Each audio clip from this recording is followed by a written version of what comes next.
Urban FM 104.5. Urban FM 104.5. Vous êtes sur les 104.5 Urban FM, la station. En fait, Fallon, tu me fatigues, tu m'ennuies, je te dis la vérité. Elvis, bonjour. Bonjour Dafresh. Comment tu vas ce matin? Ça va bien. On parle de sport. On parle de sport. Il y a quoi? On va directement rentrer dans le vif du sujet pour parler de l'élection de la fédération. D'abord de la fédération. Parle d'abord de la Champions League. On parle d'abord de la Champions League. Ok, d'accord. Quand on était petit, on mangeait d'abord le riz et puis on gardait la viande à la fin. Bon, il y a ceux qui mangeaient les deux en même temps. Là, c'est les gourmands. Bon, on parle de Champions League. On sait déjà les tableaux, puisque les tableaux des quarts de finale de la Ligue des Champions sont terminés. Là, on va maintenant en demi-finale. Et il y a 4 clubs qui sont en demi-finale. 2 clubs espagnols et 2 clubs anglais. Les clubs anglais sont Liverpool et City. Et les clubs espagnols sont Villarreal et le Real de Madrid. Donc les oppositions sont les suivantes. Liverpool qui sera opposé à Villarreal, le sous-marin jaune, qui a sorti le Grand Bayern de Munich. Et City qui sera opposé au Real de Madrid. Et de l'autre côté, on parle de l'Europa League. L'Europa League, parce qu'il y a maintenant 2 Europa League. Il y a l'Europa League tout court et il y a l'Europa League conférence. Donc l'Europa League, la version classique, les demi-finales ont les oppositions suivantes. Francfort qui sera opposé à West Ham qui a écrasé Lyon 3-0 et Francfort qui a battu, qui a éliminé le FC Barcelone 3-2 au Nou Camp. Il faut rappeler qu'à la 60e minute, Aubameyang n'a pas joué. Barcelone était mené 3-0. Aubameyang a évidemment joué. Et de l'autre demi-finale, on aura Leipzig d'Allemagne qui sera opposé au Glasgow Rangers d'Écosse. Et pour la Ligue Europa Conference, on a PAM qui sera opposé à Leicester. Et on a Feyenoord de Rotterdam qui sera opposé à Marseille. Donc les Marseillais ont pu arracher cette qualification-là. Et il faut souligner que Marseille, jusqu'à aujourd'hui, reste le plus grand club français. Parce que c'est le seul club français qui a remporté la Coupe des Champions en 93. Et ce qu'on appelle la Champions League. Ce qu'on appelle la Champions League aujourd'hui. Et Marseille a la possibilité d'aller jouer sa 4e finale de l'Europa League si évidemment elle arrive à sortir cette équipe hollandaise du Feyenoord de Rotterdam, puisque Marseille avait déjà perdu 3 finales. À l'époque, on appelait ça la Coupe de l'UEFA en 99. Ils ont perdu face à Parme. En 2004, ils ont perdu contre Valence. En 2018, ils ont perdu contre l'Atlético de Madrid. Donc, ce grand club français-là, qui fait l'histoire et qui fait la fierté de certains supporters gabonais, puisque c'est le club français que les Africains aiment le plus, en fait. Et par rapport à la petite histoire, on se rappelle de la grande équipe des années 93, avec Basile Boli, Jocelyn Angloma, Desailly, Abedi Pelé, Chris Waddle, Jean-Pierre Papin et autres. Chris Waddle, bien sûr. Eric Cantona aussi a joué.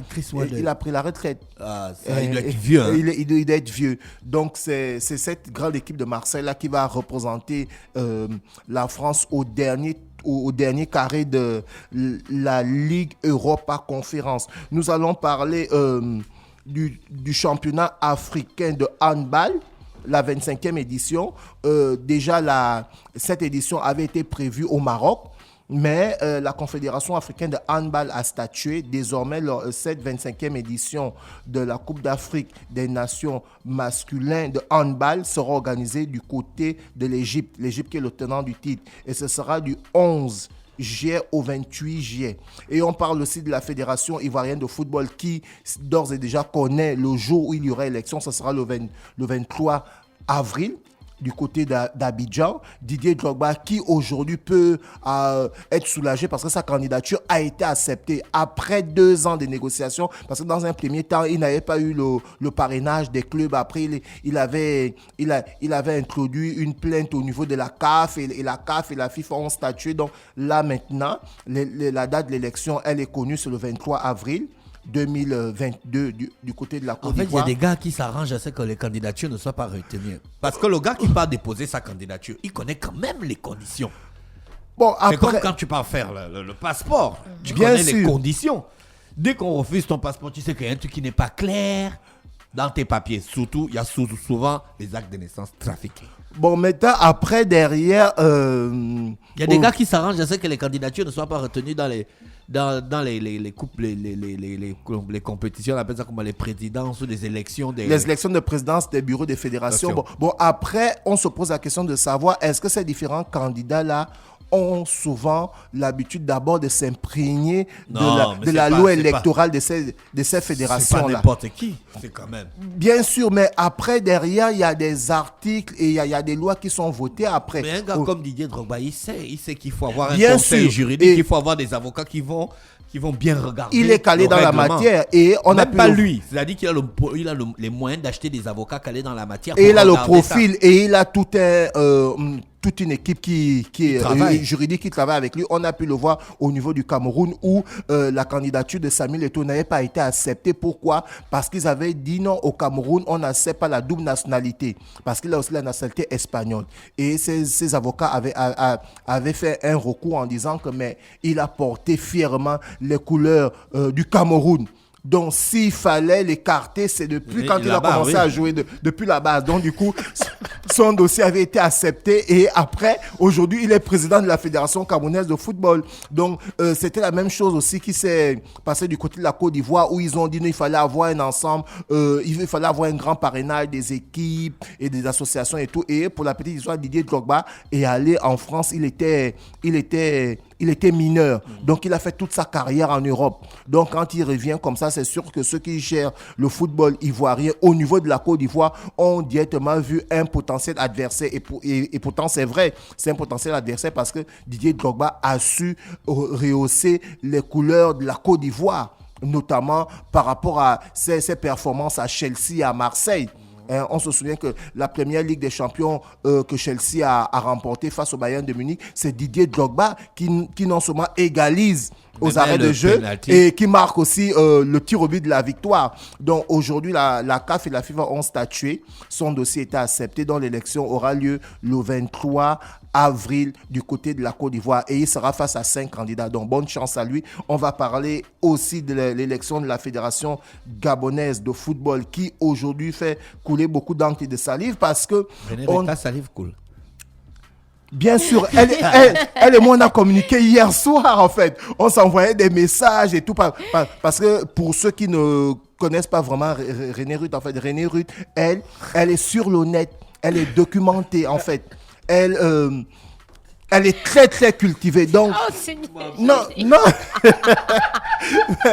À 22h, elle m'envoie l'article. Je réenvoie l'article. Donc, en fait, c'est dire qu'elle ne s'arrête pas sur son couloir, elle va aussi dans d'autres couloirs. Et c'est ça, aujourd'hui, la jeunesse. Il ne faudrait pas être doué dans une seule chose. Il faut avoir la connaissance générale un peu partout. Donc, comme je l'annonçais, on va parler de l'élection de la Fédération gabonaise de football qui va se dérouler ce samedi 16 avril du côté de Lambaréné. Et on se pose la question de savoir qu'est-ce qui se passe avec le comité exécutif de la Fédération gabonaise de football qui est censé gérer l'élection. Ce comité qui est géré par M. Mikala, on se souvient que le dossier de M. Djambo avait été rejeté pour cumul de fonctions. Entre-temps, lorsqu'on avait lu l'article ici à Urban FM, fraîchement, on avait constaté qu'il devait avoir cumul de fonctions s'il avait gagné l'élection. Et dès lors qu'il n'a pas encore gagné l'élection, il ne pouvait pas avoir cumul de fonctions. Mais son dossier a été rejeté. Et le dossier de M. Jérôme Efonzolo a été accepté. Et mercredi 13, M. Valérie Ondor a porté recours par rapport à son dossier parce que celui-ci est directeur adjoint de l'Office national des sports. De l'Office national des sports. Du développement des sports. Après, là, on se dit, que dit l'article? Je vais lire l'article sur l'antenne. L'article dit ceci... pour rappel, le recours entraîne cette décision était sur le fait d'un autre concurrent au poste de président de la fédération à la personne de Valérie Ondor. Et la commission chargée d'étudier et valider les dossiers de candidature a servi à quoi? On se pose la question. Ensuite, lorsque je vais un peu plus loin, c'est par rapport à l'article. L'article dit ceci: lorsque tu as un poste au sein du ministère de la Jeunesse et des Sports, tu ne peux pas être membre d'une association sportive ou de la fédération. Donc, à partir de là, sur les textes, Monsieur Jérôme Efonzolo ne devait pas postuler pour la présidence de la Fédération gabonaise de football. Mais pourquoi, lorsque le dossier a été déposé depuis le 16 mars dernier, la commission ne l'avait pas dit en fait? On se pose la question de savoir. Mais bon, comme M. Jérôme Efonzolo il pense qu'il peut évidemment gagner cette élection parce qu'en 2018, il était le principal challenger de Pierre-Alain Mungengi. Et dans son équipe, on retrouve des connaisseurs de football tels que l'ancien arbitre international au Togo Castagne et l'ancien coach des Panthères en 2002 et le seul coach qui a remporté la Coupe d'Afrique junior avec les Panthères en 2012, M. Claude Bruno. Donc, il a démissionné de ses fonctions. Du ministère. Donc, pour la petite histoire, lorsque le dossier de Djambo avait été écarté, la commission avait dit qu'il a 48 heures pour, évidemment, soit réajuster par rapport à un colistier ou démissionner. Et la démission de Jérôme Efonzolo s'est faite hier, jeudi. Est-ce qu'il rentre dans les 48 heures pour que son dossier puisse être accepté? 48 heures, c'est 2 jours, non? 48 heures, c'est 2 jours. Maintenant, hier, il y a eu le conseil des ministres. Il était, si je peux dire, relevé de ses fonctions. Donc, à partir de là... Il n'a plus le travail. À partir de là, il n'est plus DG adjoint. Maintenant, est-ce que son dossier sera recevable? D'accord. Donc, la question reste posée. Mais ce qu'il faut souligner, c'est que le comité qui gère cette élection-là est en train de nous donner les manquements. Et aujourd'hui, on peut le voir parce que la CAF a envoyé un émissaire centrafricain pour superviser cette élection-là. Et on se rappelle aussi du scandale de la Ligue de football de l'Estuaire qui s'est passé l'année dernière où M. Paul Kessani avait saisi le tribunal d'arbitrage de sport et qui a statué que l'élection est annulée. Est-ce qu'on va se retrouver dans ce cas de figure? D'accord. La question reste posée, mais ce dont on sait, ce dont on peut dire aujourd'hui, c'est que hier, lorsqu'il y a eu conseil des ministres, M. Jérôme Efonzolo a été relevé de son poste de DG adjoint et aujourd'hui, son dossier peut être accepté pour aller à l'élection qui va se passer ce samedi 16 du côté de Lambaréné. Merci Elvis avec nous ce matin sur les 104.5 Urban FM, la station urbaine dans le Fresh Morning. Restez connectés, on va en musique et on se retrouve juste derrière. Urban FM 104.5.